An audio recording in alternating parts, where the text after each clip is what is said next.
அல்லேலூயா. ஆண்டவருடைய பரிசுத்த நாமத்திற்கு மகிமை உண்டாவதாக. ஆசீர்வாதமும் பரிசுத்தமுமான இந்த ஜூன் மாதம் இந்த 7வது நாளுக்காய் ஆண்டவரை அதிகமாய் துதிக்கிறேன், ஆண்டவரை ஸ்தோத்திரிக்கிறேன். இந்த பரிசுத்த ஆராதனையை ஜெபத்தோடு கண்களை மூடி ஜெபிப்போம். ஸ்தோத்தரிக்கிறோம் கர்த்தாவே, உம்மை நன்றியோடு உம்மை துதிக்கிறோம், ஸ்தோத்தரிக்கிறோம் ஐயா.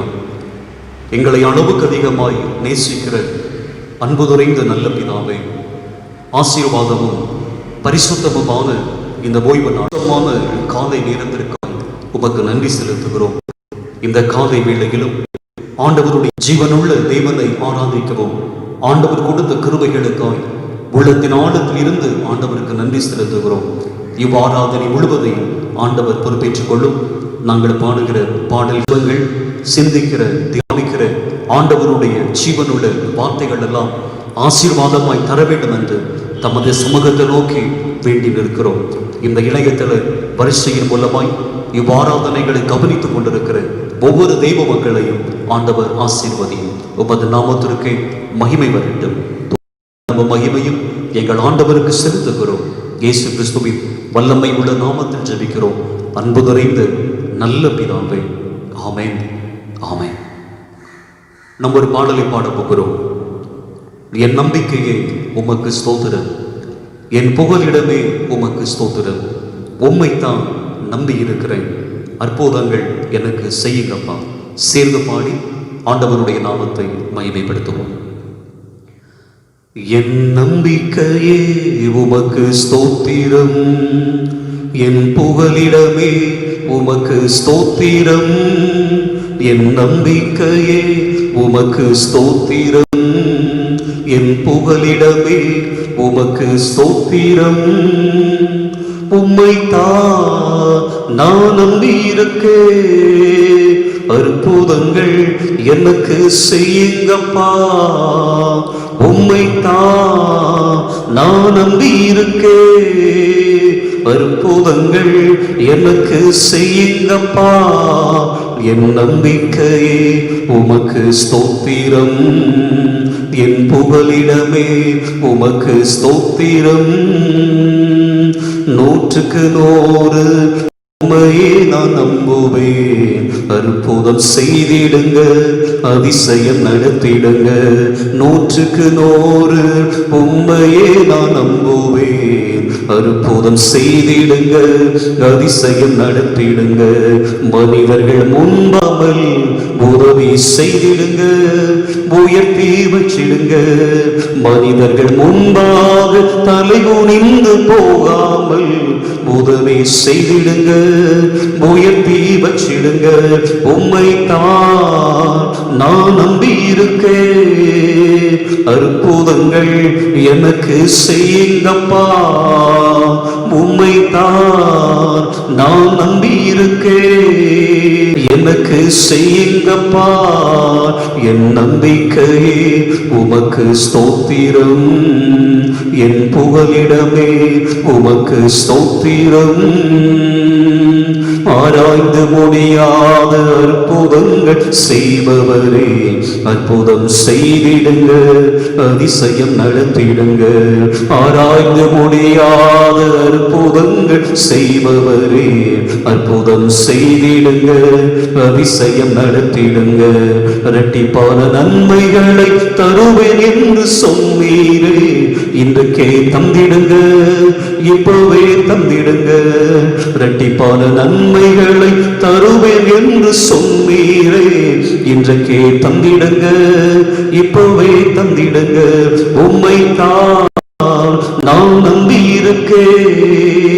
அற்புதங்கள் எனக்கு செய்யுங்கப்பா, உம்மைத்தான் நான் நம்பியிருக்கே.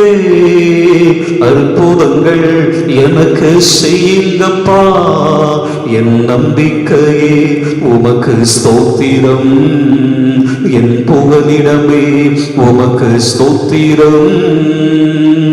உம்மை அல்லாமல் யார் என்னை உயர்த்தக்கூடும்? அற்புதம் செய்திடுங்க, அதிசயம் நடத்திடுங்க. உம்மை அல்லாமல் யார் என்னை உயர்த்தக்கூடும்? அற்புதம் செய்திடுங்க, அதிசயம் நடத்திடுங்க. ஐஸ்வர்யம் கனமுமே உம்மாலே தான் வருகிறது. ஆளுகை செய்யுங்கப்பா, மேன்மைப்படுத்துங்கப்பா. ஐஸ்வர்யம் கனமுமே உம்மாலே தான் வருகிறது. ஆளுகை செய்யுங்கப்பா, மேன்மைப்படுத்துங்கப்பா. உம்மைத்தான் நான் நம்பி இருக்கேன், நான் நம்பி இருக்கேன். அற்புதங்கள் எனக்கு செய்யுங்கப்பா, என் நம்பிக்கையே உமக்கு ஸ்தோத்திரம், என் புகலிடமே உமக்கு ஸ்தோத்திரம். என் நம்பிக்கையே உமக்கு ஸ்தோத்திரம், என் புகழி உமக்கு ஸ்தோத்திரம். பரிசுத்த வேதாகமத்தில் ஒரு வேத பகுதியை நான் வாசிக்கின்றேன். சங்கீதங்களின் புஸ்தகம் 115வது சங்கீதம், வசனங்கள் 9வது வசனம் முதல் 15ஆம் வசனம் வரைக்கும். இஸ்ரவேலே, கர்த்தரை நம்பும், அவரே அவர்களுக்கு துணையும் அவர்களுக்கு கேடகமுமாயிருக்கிறார். ஆரோன் குடும்பத்தாரே, கர்த்தரை நம்புங்கள், அவரே அவர்களுக்கு துணையும் அவர்களுக்கு கேடகமுமாயிருக்கிறார். கர்த்தருக்கு பயப்படுகிறவர்களே, கர்த்தரை நம்புங்கள், அவரே அவர்களுக்கு துணையும் அவர்களுக்கு கேடகமுமாய் இருக்கிறார். கர்த்தர் நம்மை நினைத்திருக்கிறார், அவர் ஆசீர்வதிப்பார். இஸ்ரவேல் குடும்பத்தாரை ஆசீர்வதிப்பார், அவர் ஆரோன் குடும்பத்தாரை ஆசீர்வதிப்பார். கர்த்தருக்கு பயப்படுகிற பெரியோரையும் சிறியோரையும் ஆசீர்வதிப்பார். கர்த்தர் உங்களையும் உங்கள் பிள்ளைகளையும் வர்த்திக்க பண்ணுவார். வானத்தையும் பூமியும் படைத்த கர்த்தராலே நீங்கள் ஆசீர்வதிக்கப்பட்டவர்கள் என்பதை தேவன் தாமே வாசித்த இந்த வேத வார்த்தைகளின் மூலமாய் நம் ஒவ்வொருவரையும் ஆண்டவர் அதிகமாய் அவர் ஆசீர்வதிப்பார் ஆக.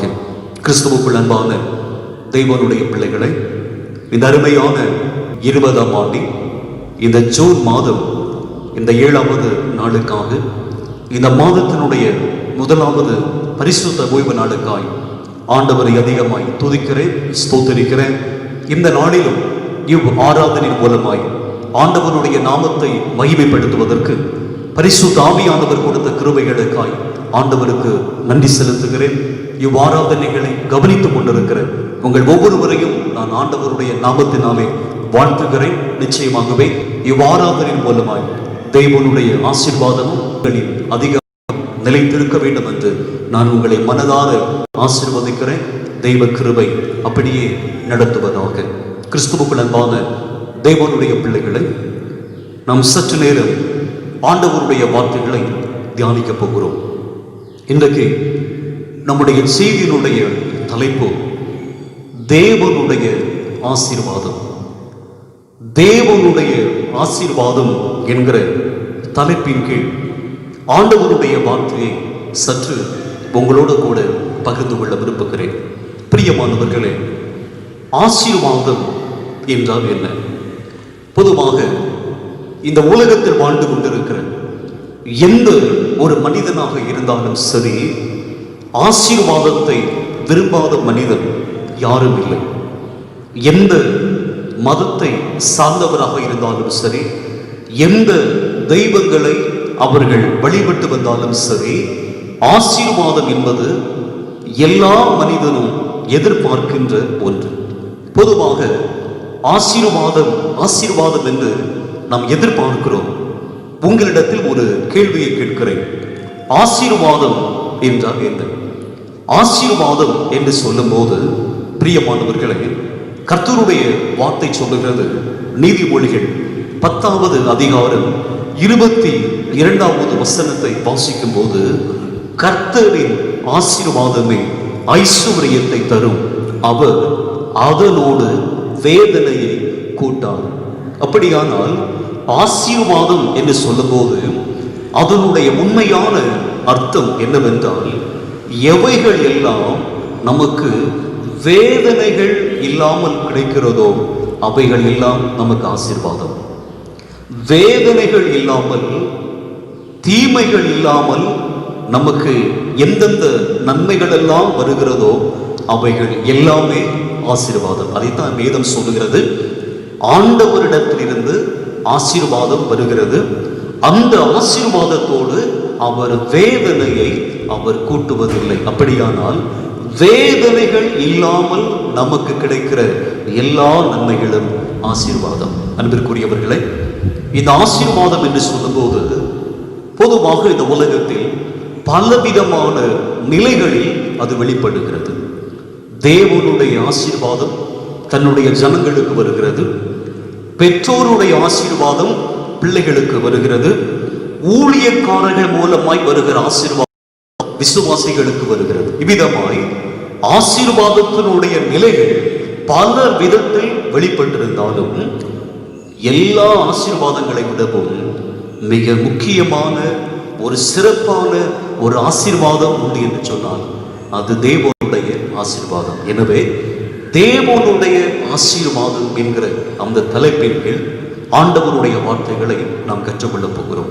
இதற்கு உதாரணமாய் அன்பிற்குரியவர்களை, வேதத்தில் இருந்த ஒரு சம்பவத்தை நான் உங்களுக்கு சொல்ல விரும்புகிறேன்.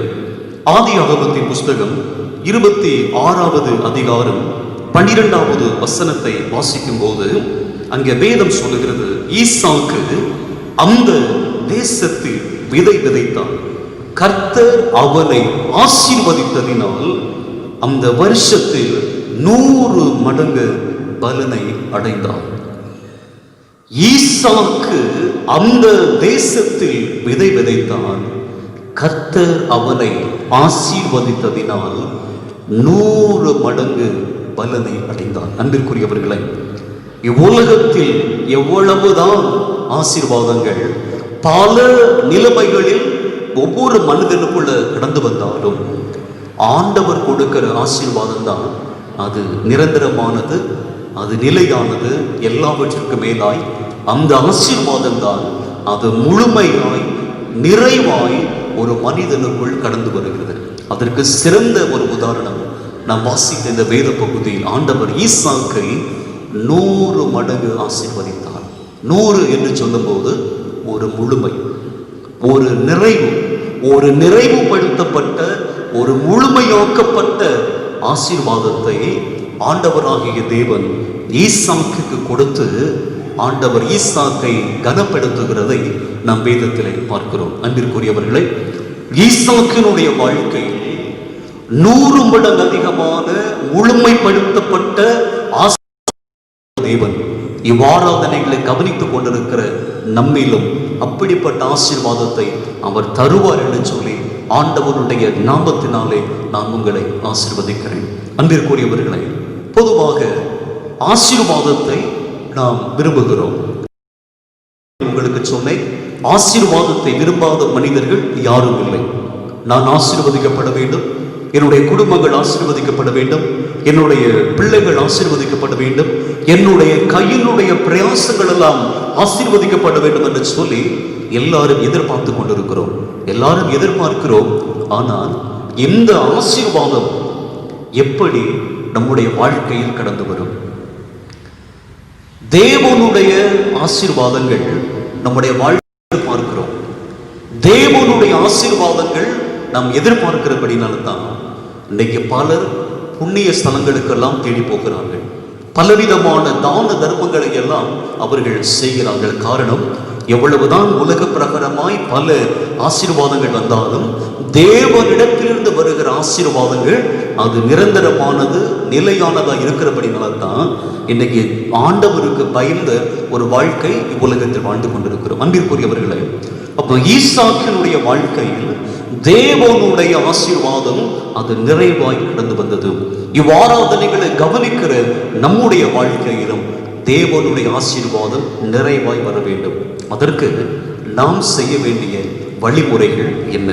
நம் வேதத்திலே வாசிக்கும் போது ஆதியாகமம் 26ஆம் அதிகாரம் ஸ்தோத்திரம் 1, 2, 3 ஆகிய வசனங்களை வாசிக்கும் போது ஆபிரகாமின் நாட்களில் உண்டான பஞ்சத்தை அல்லாமல் பின்னும் ஒரு பஞ்சம் தேசத்தில் உண்டாயிற்று.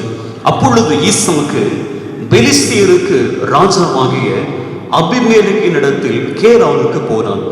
கர்த்தர் அவனுக்கு தரிசனமாகி, நீ எகிப்திற்கு போகாமல் நான் உனக்கு சொல்லும் தேசத்தில் குடியிரு, இந்த தேசத்தில் வாசம் பண்ணு, நான் உன்னோடு கூட இருந்து உன்னை ஆசீர்வதிப்பேன் என்று கர்த்தர் சொன்னார். அன்பிற்குரியவர்களே, தேவனுடைய ஆசீர்வாதம் ஒரு மனுஷனுக்குள்ள அது முழுமைப்படுத்தப்பட்டதாய் கடந்து வர வேண்டும் என்று சொன்னார். முதலாவது செய்ய வேண்டிய காரியம் ஆண்டவருடைய வார்த்தைகளை நம்பி விசுவாசித்து கீழ்ப்படிந்திருக்க வேண்டும். ஈசாக்கை பார்த்து ஆண்டவர் சொல்லுகிறார், நான் சொல்லுகிற வார்த்தைகளுக்கு கீழ்ப்படிந்து இந்த தேசத்திலேயே நீ வாசம் பண்ணு. ஏனென்றால் அன்பானவர்களே, ஆபிரகாமினுடைய நாட்களில் உண்டான பஞ்சத்தை அல்லாமல் ஒரு கொடிய பஞ்சம் ஈசாக்கினுடைய நாட்களில் நடந்தது. ஏற்கனவே ஆபிரகாமினுடைய நாட்களில் மிகப்பெரிய ஒரு பஞ்சம் உண்டாயிற்று.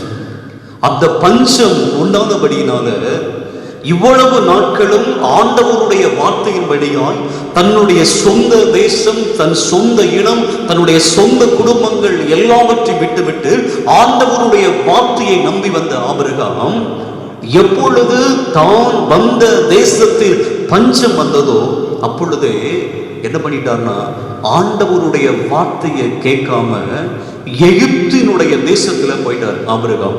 அப்படி போனதுனால அங்கே நடந்த நிகழ்வுகள் நீங்க பார்க்கும்போது அன்பிற்குரியவர்களை, இந்த ஆபிரகாம் எகிப்து தேசத்திற்கு போனது நிமித்தமா ஆதியாகமம் 12ஆம் அதிகாரம் ஃபுல்லா நீங்க வாசிச்சு பாருங்க. அங்க அந்த எகிப்தினுடைய ராஜாக்கள், எகிப்தினுடைய மந்திரிகள் எல்லாம் சாராளினுடைய அழகை புகழ்ந்து அந்த எகிப்தினுடைய மன்னனாக இருந்த பார்வோன் எப்படியாகிலும் சாராளை தனக்கு மனைவியாக மாற்றிவிட வேண்டும் என்று சொல்லி ஆபிரகாமுக்கு அநேக காரியங்களை வெகுமதியாய் அவன் கொடுக்கிறான். பார்வோன் கேட்கும் போது ஆபிரகாம் சொல்லிவிட்டான், தன்னுடைய மனைவியாகிய சாராளை பார்த்து இது என்னுடைய சகோதரி என்று சொல்லிவிட்டான். இடத்துல கேட்கும் போது ஆபிரகாமை பார்த்து சொல்றார், இது என்னுடைய சகோதரன் என்று.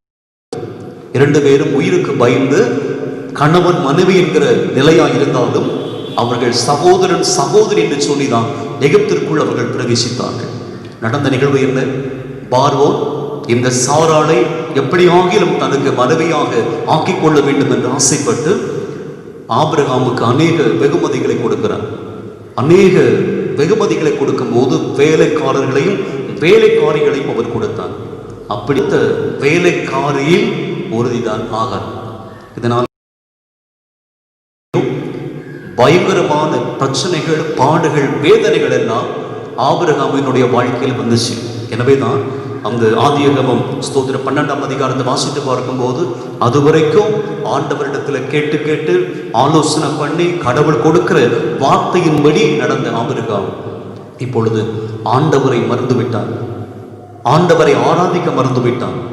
ஒவ்வொரு இடத்திலும் தேவனுக்கு பலிபீடங்களை கட்டி ஆண்டவரை தொழுது கொண்ட ஆபிரகாம் எப்பொழுது எகிப்திற்கு போனாரோ அப்பொழுதே ஆண்டவரை தொழுது கொள்ள மறந்துவிட்டார். ஆண்டவரை தேட மறந்துவிட்டார். மறுபடியுமாய் ஆதியாகமம் 13ஆம் அதிகாரம் 1 முதல் 4 வரை உள்ள வசனங்களை வாசிக்கும் போது மறுபடியுமாய் எகிப்தில் இருந்து ஆபிரகாம் பெத்தேலுக்கு வராரு. வரும்போதுதான் பைபிள் சொல்லுகிறது, அங்கே கூடாரங்களை போட்டு அவன் ஆண்டவருக்கு பலி செலுத்தி ஆண்டவருடைய நாமத்தை அவன் என்ன பண்றான்? மகிமைப்படுத்தினான். தான் முதல் செய்து வந்த அந்த இடத்தில் வந்த பிற்பாடு அவன் பலிபீடங்களை கட்டி ஆண்டவரை தொழுது கொண்டான். இதற்கு இடையில் எகிப்தில் இருந்த நாட்கள் எல்லாம் ஆபிரகாம் பலி செலுத்தவும் இல்லை, பலிபீடங்களை கட்டவும் இல்லை, ஆண்டவரை தொழுது கொள்ளவும் இல்லை. எகிப்தினுடைய அனுபவங்கள் ஆபிரகாமை ஆண்டவரை விட்டு முழுவதுமாய் பிரித்து விட்டது. எனவேதான் ஆபிரகாமினுடைய காலத்திற்கு பிற்பாடு ஈசாக்கோடு கூட ஆண்டவர் பேசுறார். என்ன சொன்னார்னா, உங்க தகப்பனுடைய காலத்துல இவ்விதமான ஒரு பஞ்சம் நடந்துச்சு. அந்த பஞ்சத்துல ஆபிரகாம் என்னிடத்தில் ஆலோசனை கேட்காமல் எகிப்திற்கு போயிட்டாரு. அதனால பல விளைவுகளை அவன் அனுபவித்தான். இப்ப ஈசாக்க பார்த்து சொல்றாரு, இப்பொழுது உன்னுடைய காலத்திலும் ஒரு பஞ்சம் வந்திருக்கிறது. இந்த பஞ்சத்துல நீ உன்னை காப்பாத்துறதுக்கு எகிப்துக்கு நீ போயிடாத. எகிப்திற்கு போகாமல் நான் சொல்லுகிற இந்த இடத்திலேயே, இந்த தேசத்திலேயே நீ வாசம் பண்ணு. நான் உன்னோடு கூட இருந்து உன்னை ஆசீர்வதிப்பேன் என்று சொன்னார். அன்பிற்குரியவர்களே, உண்மையாகவே தேவனுடைய ஆசீர்வாதம் நம்முடைய வாழ்க்கையில் கடந்து வருவதற்கு ஆண்டவருடைய வார்த்தைகளை நம்பி விசுவாசித்து கீழ்ப்படிந்திருக்க வேண்டும் என்பது அது மிகவும் மிகவும் அது முக்கியமான ஒன்றாக இருக்கிறது. தேவனுடைய வார்த்தையின்படியே ஈசாக்கு கேரா என்கிற அந்த தேசத்தில் அவன் வாசம் பண்ணினான். தேசம் பஞ்சமாய் இருக்கிறது, தேசம் வறண்டு போயிருக்கிறது. ஆனால் எதையும் பார்க்கல. ஆண்டவர் சொன்னார், அவ்வளவுதான். ஆண்டவருடைய வார்த்தையை நம்பி அந்த தேசத்தில் இருந்தார். தேவனுடைய வார்த்தையை நம்பி தேவனுடைய வாக்குத்தத்தங்களை விசுவாசிச்சு ஈசாக்கு இருந்தபடினாலே அந்த கீழ்ப்படிதல் தேவனுடைய ஆசீர்வாதத்தை ஈசாக்கினுடைய வாழ்க்கையில் 100 மடங்கு கொண்டு வருவதற்கு அது ஏதுவாய் மாறினது. அப்ப நீங்களும் நானும் தேவனுடைய வார்த்தைகளை விசுவாசித்து கீழ்ப்படிந்திருக்க வேண்டும் என்பது அவசியமாக இருக்கிறது. இரண்டாவதாய் நாம் வேதத்திலே பார்க்கிறோம், ஈசாக்கு அந்த தேசத்தில் விதை விதைத்தான். கர்த்தர் அவனை ஆசீர்வதித்ததினால் அவன் 100 மடங்கு அதிகமான விளைச்சலை பெற்றுக் கொண்டான். இரண்டாவதாய் ஈசாக்கினுடைய வாழ்க்கையில் தேவனுடைய ஆசீர்வாதம் நிறைவாய் வருவதற்கு காரணம் என்ன தெரியுமா? ஈசாக்கு விதை விதைத்தான். அதுக்கு அர்த்தம், தேவனுடைய ஆசீர்வாதம் ஈசாக்கினுடைய வாழ்க்கையில் வருகிறது என்று சொல்லி ஆண்டவர் வாக்குத்தத்தம் பண்ணி இருந்தாலும் ஆண்டவருடைய வார்த்தையை அவர் நம்பினாரு. இரண்டாவதா, இந்த ஈசாக்கினுடைய மனதில் ஒரு எண்ணம் வருது, ஆண்டவர் என்னை ஆசீர்வதிப்பார், உண்மைதான். ஆனா ஆண்டவர் என்னை ஆசீர்வதிக்கணும்னா நான் செய்ய வேண்டிய வேலையை நான் செய்யணுமே என்று சொல்லி தேசம் பஞ்சதா இருந்தது. சூழ்நிலைகளை பார்க்கல, சூழ்நிலைகள் எல்லாம் ஈசாக்கு எதிராக இருந்தது. எதையும் பார்க்கல. நான் தேவனுடைய ஆசீர்வாதங்களை பெறணும்னா நான் செய்ய வேண்டியதை நான் செய்யும் போது ஆண்டவர் எனக்காய் செய்ய வேண்டியதை அவர் செய்வார் என்று சொன்னார். அன்பானவர்களே, ஈசாக்கு அந்த தேசத்தில் போய் விதை விதைத்தான். அதுதான் ஈசாக்கு செய்த இரண்டாவது மிக முக்கியமான ஒரு காரியம். எல்லாமே ஈசாக்கிற்கு சாதகமாக இல்லை, எல்லாமே பாதகமாக இருக்கிறது. விதை விதைக்க போனால் சரியான தேசமெல்லாம் வறண்டு போய் கிடக்கிறது, வறட்சி, பயங்கரமான பஞ்சம். ஈசாக்கு விதை விதைக்க போகும்போது ஒருவேளை அந்த ஈசாக்கை பார்த்த பலர் ஈசாக்கை பரிகசித்திருக்க கூடும். ஆனா ஈசாக்கு எதையும் பார்க்கல, பஞ்சத்தையும் பார்க்கல, வறட்சியை பார்க்கல, சூழ்நிலையை பார்க்கல, எதையும் பார்க்கல. ஆண்டவர் தந்த வாக்குத்தத்தத்தை மட்டும் நம்பினார். ஆண்டவர் தன்னோடு கூட இருக்கிறார் என்பதை விசுவாசித்து ஈசாக்கு செய்ய வேண்டியதை ஈசாக்கு செய்தார். ஆண்டவர் செய்ய வேண்டியதை அவர் செய்தார். அன்பிற்குரியவர்களே, நம்ம செய்ய வேண்டியதை நம்ம செய்யணுங்க. இன்றைக்கு அநேகர் எதிர்பார்க்கிற ஒரு காரியம் என்னன்னா, ஆண்டவர் என்னை ஆசீர்வதிப்பார், உண்மைதான். ஆண்டவர் எனக்கு வாக்குத்தத்தம் தந்திருக்கிறார், உண்மைதான். கடவுள் நமக்கு வாக்குத்தத்தங்களை கொடுத்திருக்கிறாரு, ஆண்டவர் நம்மை ஆசீர்வதிப்பார், உண்மைதான். ஆனா அவர் சும்மா நம்மளை ஆசீர்வதிக்க மாட்டாருங்க. நம்ம செய்ய வேண்டியதை நம்ம செய்தா ஆண்டவர் செய்ய வேண்டியதை அவர் செய்வார். நான் ஒண்ணுமே செய்ய மாட்டேன், நான் சும்மா தான் இருப்பேன், ஆண்டவர் எனக்கு எல்லாம் செய்யணும் அப்படின்னா முடியாது. நம்ம செய்ய வேண்டியதை நம்ம செய்யணும். அன்பானவர்களே, பேதுரு இரவு முழுவதும் அவன் கடல்ல போய் வலை போட்டு இருக்கிறான். ஒரு மீனுமே அகப்படலை. ரொம்ப சோர்ந்து போய் வலைகளை அலசி கொண்டிருக்கிறான். ஆண்டவர் இயேசு வருகிறார், பேதுருவை பார்த்து சொன்னார், ஸ்தோத்திரம். அந்த பேதுரு அந்த படகுல இயேசு சுவாமி ஏறி படகை கொஞ்சம் ஆழத்துல கொண்டு போன்றாரு. ஆழத்துல கொண்டு போன உடனே ஆண்டவர் சொன்னார், படகு கைய போடுன்னு சொன்னாரு. பேதுருவுக்கு எல்லாமே தெரியும். பேதுரு சிறு வார்த்தையின்படி நம்ம சொல்றான் பாருங்க, ஆண்டவரே உம்முடைய வார்த்தையின்படி நான் போடுறேன், உம்முடைய வார்த்தையின்படி போடுறேன். பேதுரு செய்தது என்ன? ஆண்டவருடைய வார்த்தையை நம்பினாரு, விசுவாசிச்சாரு. பேதுரு செய்ய வேண்டியதை அவர் செய்தார். என்ன செய்தார்னா, வலையை எடுத்து படகுக்கு வலது புறமா போட்டார். இது பேதுரு செய்ய வேண்டிய வேலை. ஆனா பேதுரு எந்த இடத்துல வலையை போட்டாரோ அந்த இடத்துல ஸ்தோத்திரம், படகுகள் நிரம்பத்தக்கதான மீன்களை கொண்டு வர வேண்டியது ஆண்டவருடைய வேலை. ஆண்டவர் நினைச்சிருந்தா பேதுரு வலையை போடாமலேயே ஸ்தோத்திரம் மீன்களை எல்லாம் கரையில கொண்டு வந்திருக்க முடியும். ஆனா ஆண்டவர் அதை செய்ய மாட்டார். ஆண்டவர் என்ன பண்றாரு? பேதுரு செய்ய வேண்டியதை பேதுரு செய்யணும், பேதுருவுக்காக நான் செய்ய வேண்டியதை நான் செய்வேன்னு சொல்லி பேதுரு வலை போட்ட இடத்துல 2 படகுகள் ஸ்தோத்திரம் நிரம்பத்தக்கதான அநேக மீன்களை கொண்டு நிரப்பினது ஆண்டவராகிய இயேசு. அன்பிற்குரியவர்களே, இப்ப ஈசாக்கு செய்ய வேண்டியதை அவன் செய்தான், விதைத்தான். விதைக்கும் போது ஆண்டவர் பார்க்கிறார், இந்த பஞ்ச காலத்திலும் ஈசாக்கு கர்த்தருடைய வார்த்தைகளை நம்பி அவன் கடவுளுக்காக ஸ்தோத்திரம் அவன் ஒரு காரியத்தை செய்ய ஆரம்பிக்கும் போது தேவன் ஈசாக்கை மிகவும் அதிகமாய் நேசித்து 100 மடங்கு அதிகமான விளைச்சலை ஆண்டவர் கொடுத்தார். அன்பிற்குரியவர்களே, அப்ப நம்முடைய வாழ்க்கையில் ஸ்தோத்திரம் நம்ம செய்ய வேண்டிய சில காரியங்கள் இருக்குது. அதை நம்ம தான் செய்யணும்.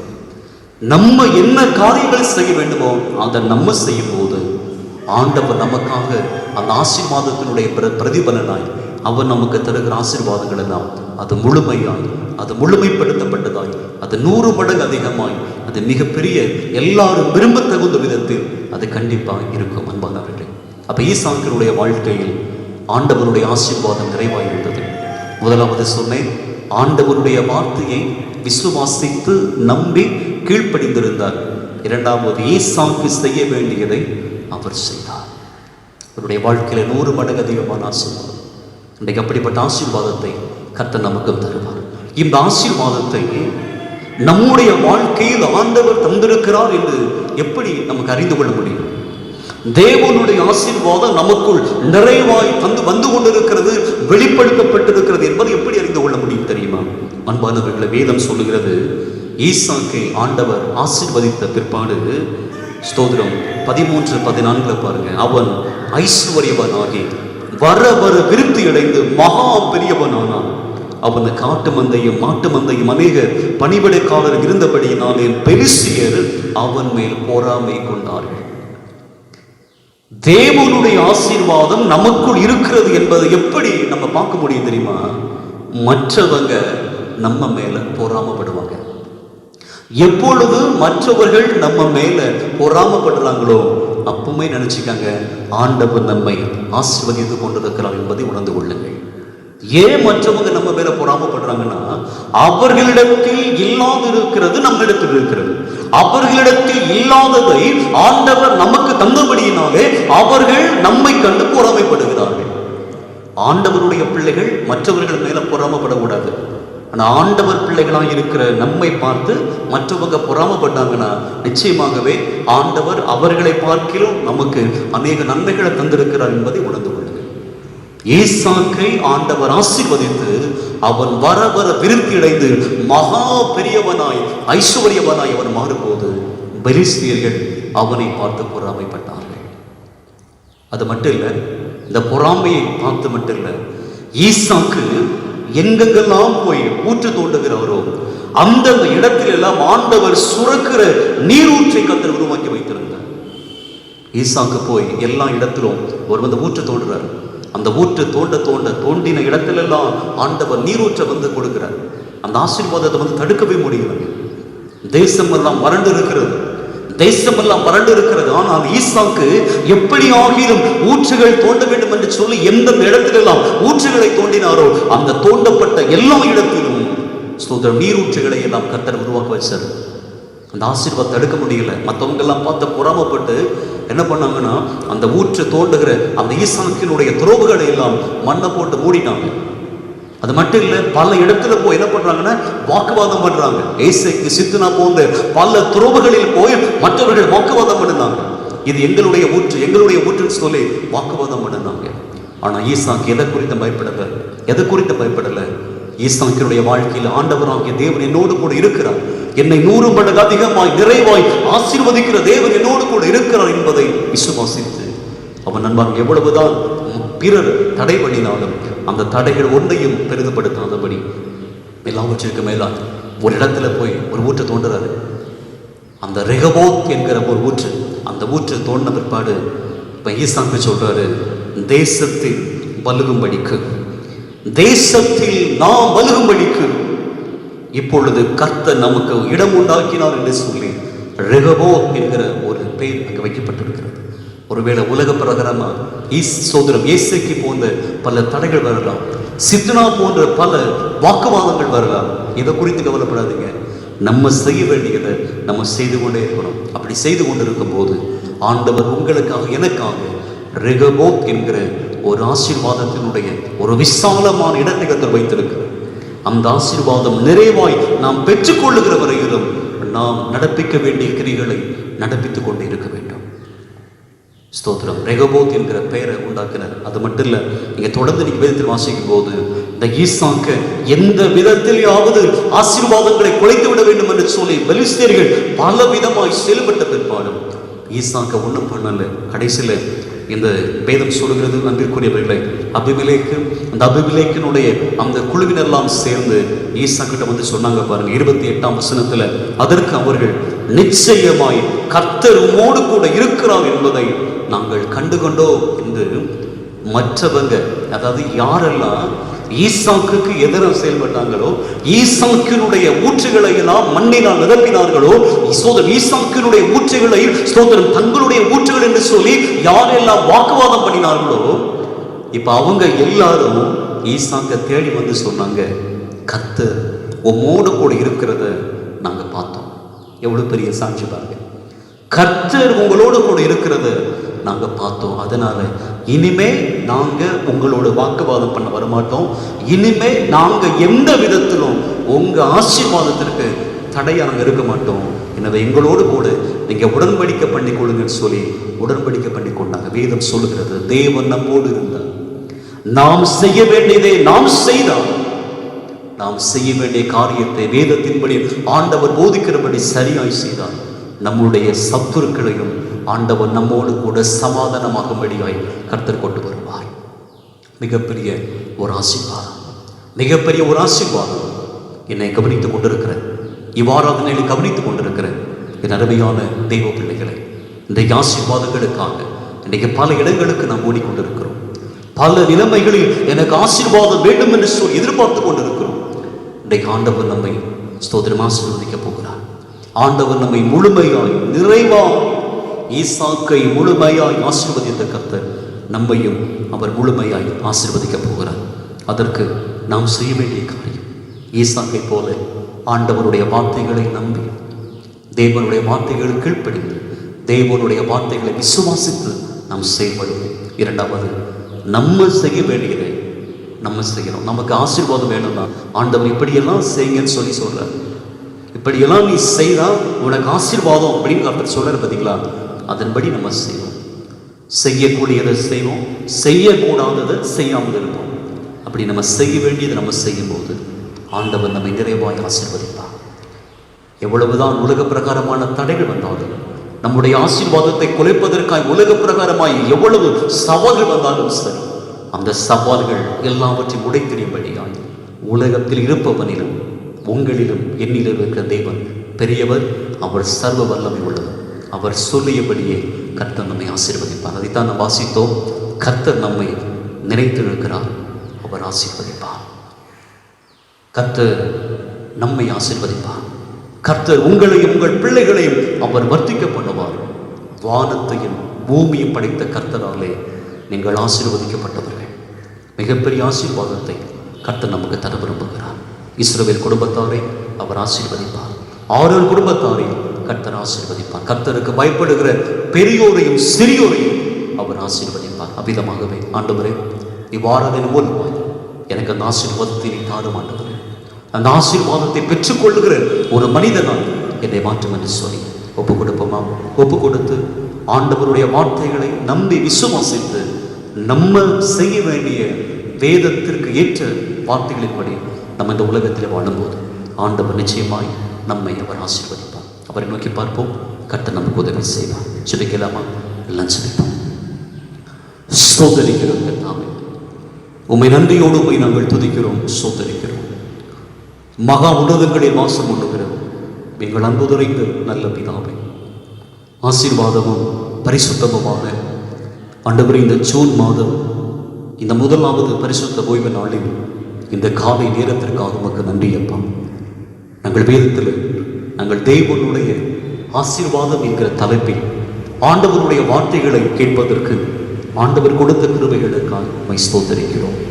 ஆண்டவர் எங்களை நீர் முழுமையாய் ஆசீர்வதிக்கிறவர், நிறைவாய் ஆசீர்வதிக்கிறவர். அந்த ஆசீர்வாதத்தை நாங்கள் பெற்றுக்கொள்ள வேண்டும் என்று சொல்லி நாங்கள் வேதத்தில் கற்றுக்கொண்டோம் ஐயா. ஈசாக்கினுடைய வாழ்க்கையில் தேவனுடைய ஆசீர்வாதம் முழுமையாய் இருந்தது. அந்த ஆசீர்வாதத்தை எந்த ஒரு மனிதனாலும் தடுக்க முடியவில்லை. எவ்வளவுதான் ஆசீர்வாதங்களை தடுக்க வேண்டும் என்று சொல்லி பலர் எழுப்பினாலும் அந்த தடைகள் எல்லாம் ஆண்டவர் உடைத்து போட்டேன். யாரெல்லாம் ஈசாக்குக்கு விரோதமாக எழுப்பினார்களோ அவர்களெல்லாம் சோதரம் ஈசாக்கோடு கூட கர்த்தர் இருக்கிறதை அவர்கள் உணர்ந்து கொண்டார்கள். இன்னைக்கு எங்களுடைய வாழ்க்கையில் அப்படிப்பட்ட ஆசீர்வாதங்களை தந்து கர்த்தர் ஒவ்வொருவரையும் நிறைவாய் வழிநடத்தும்படி நாங்கள் செய்ய வேண்டும். நாங்கள் கர்த்தருடைய வார்த்தைகளை விசுவாசிக்கிறவர்களால், கர்த்தருடைய வார்த்தைகளை நம்பி கீழ்ப்படிந்திருக்கிறவர்களால் ஆண்டவர் அது மட்டும் இல்லை, நாங்கள் ஆசீர்வாதத்தை பெற்றுக்கொள்வதற்கு என்ன செய்யணும்? ஆண்டவரிடத்தில் ஆலோசனை கேட்டு ஆண்டவர் கொடுக்கிற ஆலோசனையின்படி நாங்கள் இந்த உலகத்தில் வாழும்போது ஆண்டவர் எங்களை நிறைவாய் ஆசீர்வதிக்கிற தேவன். அப்படிப்பட்ட ஆசீர்வாதத்தை கர்த்தர் தரப்போகிற தெய்வங்களுக்காய் வைத்திருக்கிறோம். இவ்வாறாதனைகளை கவனித்துக் கொண்டிருக்கிறேன் ஒவ்வொரு தெய்வ மக்களையும் ஆண்டவர் அதிகமாய் ஆசீர்வதிக்கும். அனைவரோடும் ஆண்டவருடைய கிருபை இருக்கட்டும். ஆசீர்வாதத்தை பெற்றுக்கொள்ள வேண்டும் என்று சொல்லி தமது பிள்ளைகள் பாரத்தோடு தெய்வ சமூகத்தை நோக்கி பார்க்கும் போது ஆண்டவர் தமது பிள்ளைகளுக்கு உதவி செய்த கர்த்தருடைய ஆசீர்வாதமே ஐஸ்வர்யத்தை தரும். அவர் அதோடு வேதனையை கூட்டார் என்று வேதம் சொல்கிறது. வேதனைகள் இல்லாத, பாடுகள் இல்லாத, கவலைகள் இல்லாத, தீமைகள் இல்லாத நன்மை ஆகிய ஆசீர்வாதத்தை தமது பிள்ளைகள் ஒவ்வொருவரும் பெற்றுக்கொள்ள ஆண்டவர் துணை செய்யும். மனபாரத்தோடு, கவலைகளோடு, கண்ணீரோடு, வேதனையோடு இருக்கிற பிள்ளைகள் உண்டு. ஒவ்வொருவருக்கும் கர்த்தர் அற்புதம் செய்யுங்கப்பா. நாங்கள் பாடின பாடலை போல உம்மைத்தான் நம்பி இருக்கிறோம்ப்பா. ஆண்டவரே, உம்மைத்தான் நம்பி இருக்கிறோம். மனிதர்கள் முன்பதாக எங்களை தலைகுனிய பண்ணாதபடி உம்மை நம்பி இருக்கிறோம். ஆண்டவரே, எங்களுக்கு அற்புதம் செய்யுங்கப்பா என்று சொல்லி நாங்கள் பாடினோம் ஐயா. அந்த பாடலை போல ஆண்டவர் அற்புதத்தை கர்த்தர் செய்ய போகிற தயவுகளுக்காக நமக்கு நன்றி செலுத்துகிறோம். எங்களை தரைமட்டமாய் தாழ்த்துகிறோம். குறைவுகள், குற்றங்கள், தவறுகளை தயவாய் பொறுத்துக் கொள்ளும் மன்னியும். உமது நாமத்திற்கே மகிமை. ஆண்டவரே, இந்த கொள்ளை நோயாகிய இந்த கொரோனா இருக்கிற இந்த வைரஸ் கிருமியை முழுவதுமாக எங்கள் தேசத்தை விட்டு, உலக நாடுகள் எல்லாவற்றை விட்டு தேசத்தை ஒரு அமைதலை கர்த்தர் கொடுக்க போகிற தெய்வக்காய் நன்றி செலுத்துகிறோம். அப்படியே செய்ய போகிற தெய்வக்காய் ஸ்தோத்திரம். இயேசு கிறிஸ்துவின் வல்லமை உள்ள நாமத்தில் ஜெபிக்கிறோம் அன்பு நிறைந்த நல்ல பிதாவே, ஆமென். என் ஆத்துமாவே கர்த்தரை ஸ்தோத்திரி, என் உள்ளமே பரிசுத்த நாமத்தை ஸ்தோத்திரி. என் ஆத்துமாவே கர்த்தரை ஸ்தோத்திரி, கர்த்தர் செய்த சகல உபகாரங்களை மறவாதே. ஆசீர்வாதம் நம்முடைய கர்த்தராகிய இயேசு கிறிஸ்துவின் கிருபை, பிதாவாகிய தேவனுடைய அன்பு, பரிசுத்த ஆவியானவரின் மனோகரமான ஐக்கியமும் சிநேகமும் சமாதானமும் ஆசீர்வாதமும் இன்றும் நம் அனைவரோடும் நிறைவாய் நிலைத்திருப்பதாகும். ஆமென், ஆமென், ஆமென். God bless you. கர்த்தர் உங்களை அதிகமாய் ஆசீர்வதிப்பார். நன்றி.